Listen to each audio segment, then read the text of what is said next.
Genesis chapter 49. Then Jacob called for his sons and said, "Gather round so I can tell you what will happen to you in days to come. Assemble and listen, sons of Jacob. Listen to your father Israel. Reuben, you are my firstborn, my might, the first sign of my strength, excelling in honor, excelling in power. Turbulent as the waters, you will no longer excel. For you went up onto your father's bed, onto my couch, and defiled it." Simeon and Levi are brothers. Their swords are weapons of violence. Let me not enter their council, let me not join their assembly, for they have killed men in their anger, and hamstrung oxen as they pleased. Cursed be their anger, so fierce, and their fury so cruel. I will scatter them in Jacob and disperse them in Israel. Judah, your brothers will praise you. Your hand will be on the neck of your enemies. Your father's sons will bow down to you. You are a lion's cub, Judah. You return from the prey, my son. Like a lion he crouches and lies down like a lioness. Who dares to rouse him? The scepter will not depart from Judah, nor the ruler's staff from between his feet, until he to whom it belongs shall come, and the obedience of the nations shall be his. He will tether his donkey to a vine, his colt to the choicest branch. He will wash his garments in wine, his robes in the blood of grapes. His eyes will be darker than wine, his teeth whiter than milk. Zebulun will live by the seashore and become a haven for ships. His border will extend toward Sidon. Issachar is a scrawny donkey lying down among the sheepfolds.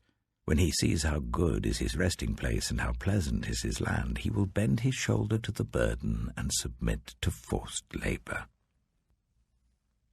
Dan will provide justice for his people as one of the tribes of Israel. Dan will be a snake by the roadside, a viper along the path that bites the horse's heels so that its rider tumbles backward. I look for your deliverance, Lord. Gad will be attacked by a band of raiders, but he will attack them at their heels. Asher's food will be rich. He will provide delicacies fit for a king. Naphtali is a doe set free that bears beautiful fawns.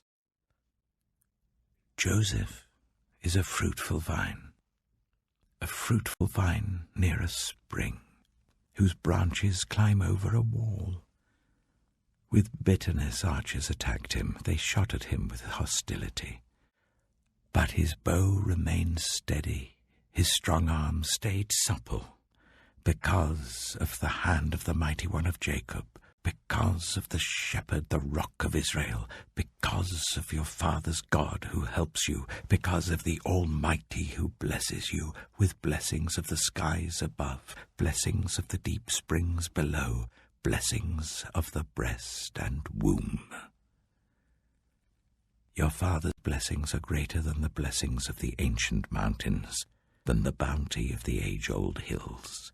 Let all these rest on the head of Joseph, on the brow of the prince among his brothers. Benjamin is a ravenous wolf. In the morning he devours the prey. In the evening he divides the plunder. All these are the 12 tribes of Israel, and this is what their father said to them when he blessed them, giving each the blessing appropriate to him. Then he gave them these instructions. I am about to be gathered to my people. Bury me with my fathers in the cave in the field of Ephron the Hittite, the cave in the field of Machpelah, near Mamre in Canaan, which Abraham bought along with the field as a burial place from Ephron the Hittite.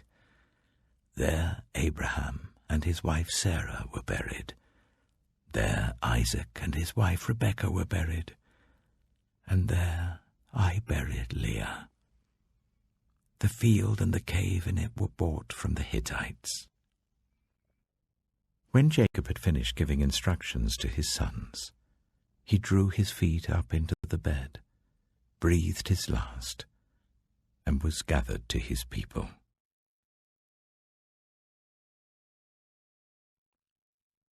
Genesis chapter 50. Joseph threw himself on his father and wept over him and kissed him.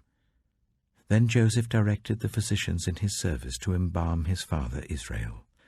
So the physicians embalmed him, taking a full 40 days, for that was the time required for embalming, and the Egyptians mourned for him 70 days. When the days of mourning had passed, Joseph said to Pharaoh's court, "If I have found favor in your eyes, speak to Pharaoh for me.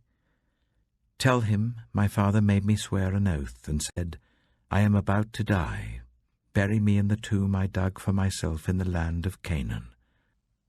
Now let me go up and bury my father. Then I will return." Pharaoh said, "Go up and bury your father, as he made you swear to do." So Joseph went up to bury his father. All Pharaoh's officials accompanied him, the dignitaries of his court and all the dignitaries of Egypt, besides all members of Joseph's household and his brothers and those belonging to his father's household. Only their children and their flocks and herds were left in Goshen. Chariots and horsemen also went up with him. It was a very large company. When they reached the threshing floor of Atad, near the Jordan, they lamented loudly and bitterly, and there Joseph observed a 7-day period of mourning for his father. When the Canaanites who lived there saw the mourning at the threshing floor of Atad, they said, "The Egyptians are holding a solemn ceremony of mourning." That is why that place near the Jordan is called Abel Mizraim. So Jacob's sons did as he had commanded them. They carried him to the land of Canaan and buried him in the cave of the field of Machpelah near Mamre, which Abraham had bought along with the field as a burial place from Ephron the Hittite. After burying his father, Joseph returned to Egypt, together with his brothers and all the others who had gone with him to bury his father. When Joseph's brothers saw that their father was dead, they said, "What if Joseph holds a grudge against us and pays us back for all the wrongs we did to him?" So they sent word to Joseph, saying, "Your father left these instructions before he died. This is what you are to say to Joseph. I ask you to forgive your brothers the sins and the wrongs they committed in treating you so badly. Now please forgive the sins of the servants of the God of your father." When their message came to him, Joseph wept. His brothers then came and threw themselves down before him. "We are your slaves," they said. But Joseph said to them, "Don't be afraid. Am I in the place of God? You intended to harm me, but God intended it for good, to accomplish what is now being done, the saving of many lives. So then don't be afraid. I will provide for you and your children." And he reassured them and spoke kindly to them. Joseph stayed in Egypt, along with all his father's family. He lived 110 years and saw the 3rd generation of Ephraim's children. Also the children of Machir, son of Manasseh, were placed at birth on Joseph's knees. Then Joseph said to his brothers, "I am about to die, but God will surely come to your aid and take you up out of this land, to the land he promised on oath to Abraham, Isaac, and Jacob." And Joseph made the Israelites swear an oath and said, "God will surely come to your aid, and then you must carry my bones up from this place." So Joseph died at the age of 110, And after they embalmed him, he was placed in a coffin in Egypt.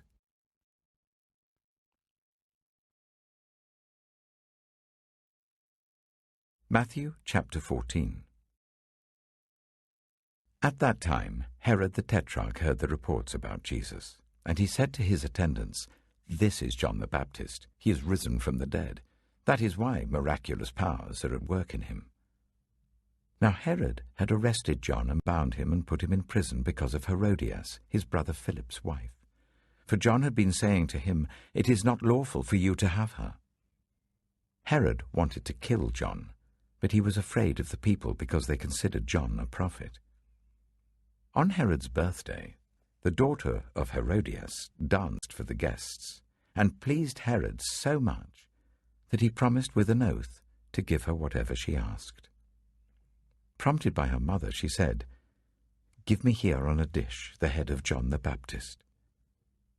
The king was distressed, but because of his oaths and his dinner guests, he ordered that her request be granted and had John beheaded in the prison. His head was brought in on a dish and given to the girl, who carried it to her mother. John's disciples came and took his body and buried it. Then they went and told Jesus. When Jesus heard what had happened, he withdrew by boat privately to a solitary place. Hearing of this, the crowds followed him on foot from the towns. When Jesus landed and saw a large crowd, he had compassion on them and healed those who were ill.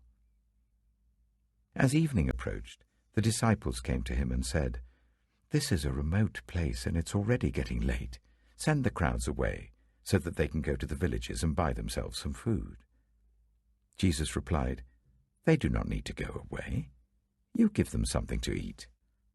"We have here only 5 loaves of bread and 2 fish," they answered. "Bring them here to me," he said. And he told the people to sit down on the grass. Taking the 5 loaves and the 2 fish, and looking up to heaven, he gave thanks and broke the loaves.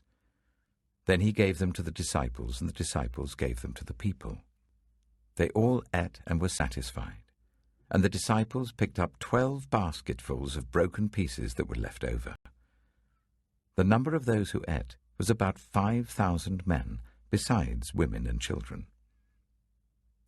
Immediately Jesus made the disciples get into the boat and go on ahead of him to the other side, while he dismissed the crowd. After he had dismissed them, he went up on a mountainside by himself to pray.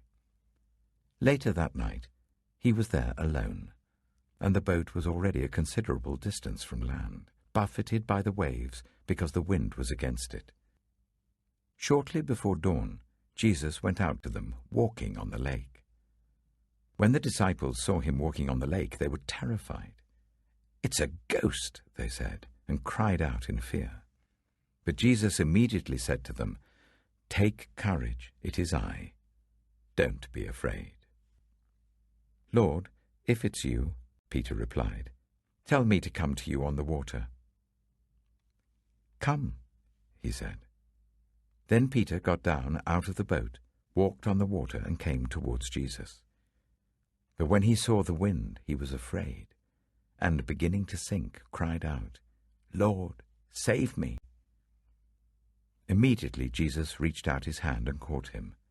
"You of little faith," he said, "why did you doubt?" And when they climbed into the boat, the wind died down. Then those who were in the boat worshipped him, saying, "Truly, you are the Son of God." When they had crossed over, they landed at Gennesaret. And when the men of that place recognized Jesus, they sent word to all the surrounding country. People brought all who were ill to him, and begged him to let those who were ill just touch the edge of his cloak, and all who touched it were healed.